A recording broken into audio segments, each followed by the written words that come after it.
पहाड़ों के बीच एक सुंदर गांव बसा हुआ था। वह गांव इतना खूबसूरत था कि लोग छुट्टियां होते ही गांव में घूमने आते थे। इस साल भी गर्मियों की छुट्टियां हो चुकी थी। साहिल अपने माता पिता के साथ इस बार गांव आया था। गांव आते ही वह लोग किराए पर एक घर लेते हैं। साहिल घर में आते ही अपने पापा से बोलता है, पापा चलो ना, हम गांव घूमने चलते हैं। मुझे पूरा गांव घूमना है। मैं अपने दोस्तों से इस गांव की बहुत तारीफ सुना। वह लोग भी पिछली बार यहाँ आए थे। साहिल के पापा साहिल से बोलते हैं, हाँ हाँ साहिल, बेटा हम भी गांव घूमने जाएंगे, लेकिन कुछ देर सब्र करो। पहले हम अपना सामान इस नए घर में लगा ले, उसके बाद चलते हैं।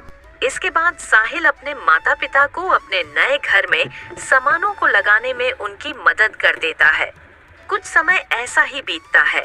उसके बाद साहिल के पापा उसको बोलते हैं, चलो साहिल बेटा, कुछ देर गांव घूम कर आते हैं, उसके बाद बाकी का सामान इस नए घर में लगाएंगे। साहिल और उसके पापा काफी देर तक गांव में घूमते रहते हैं। ऐसे ही कुछ देर बाद साहिल अपने पापा से बोलता है, पापा पापा मुझे भूख लगी है, चलो ना कुछ खाते हैं।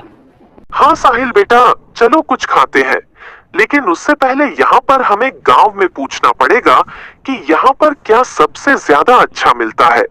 साहिल और उसके पापा गांव में कई लोगों से खाने के बारे में पूछते हैं, लेकिन सभी की जुबान पर सिर्फ एक ही नाम था, जग्गू का वड़ा पाव।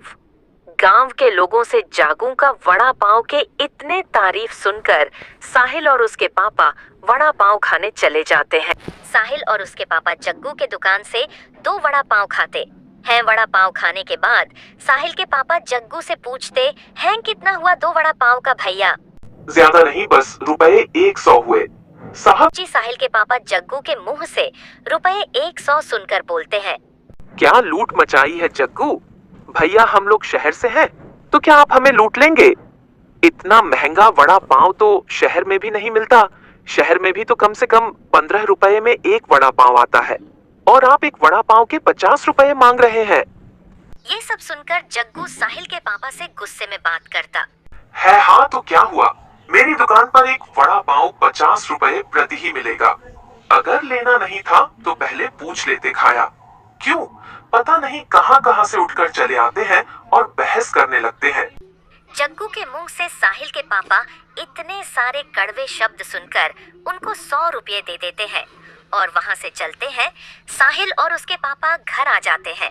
साहिल अपना और अपने पापा के इतने बेइज्जती को बर्दाश्त नहीं कर पाता है और उसे बहुत ज्यादा गुस्सा आता है। वह जग्गू से बदला लेने की सोचता है। अगले सुबह साहिल सुबह सुबह ही तैयार हो जाता है। साहिल गांव में जाता है और गांव के कुछ लोगों को एक कथा करता है।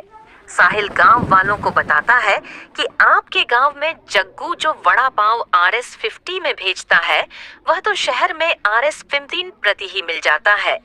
ISI तरह साहिल सारे गांव वालों को पूरी सच्चाई बताता है। गांव वाले भी साहिल की बात मानते हैं। सारे गांव वाले साहिल के साथ जग्गू के घर पर जाते हैं। गांव वाले जग्गू से पूछने लगते हैं कि क्या जो साहिल बोल रहा है वाह सच है। पहले तो जग्गू इस बात से साफ इनकार कर देता है, लेकिन कुछ देर बाद ऐसे ही बातें करते करते जग्गू भी सच्ची बता देता है कि हाँ, गांव में मैं 50 रुपए जिस वड़ा पाव को भेजता हूँ, शहर में वह 15 रुपए में मिल जाता है।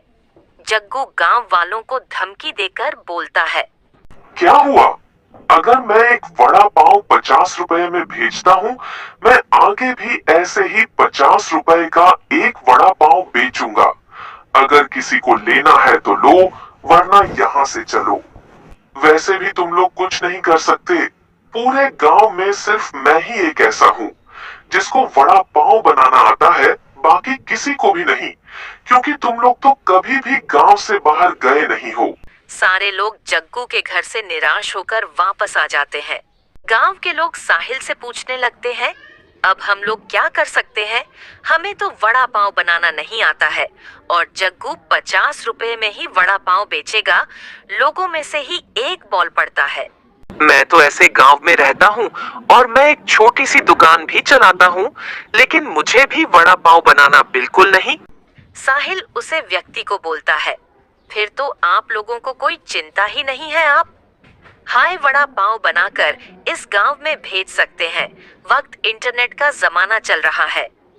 साहिल इन लोगों को बोलता है, मुझे भी इतना नहीं आता है, लेकिन हमारे घर में कभी कब्र वड़ा पाव बनाया क्या करता था, इसलिए मेरे से जितना होगा मैं उतना आप लोगों की मदद करूंगा।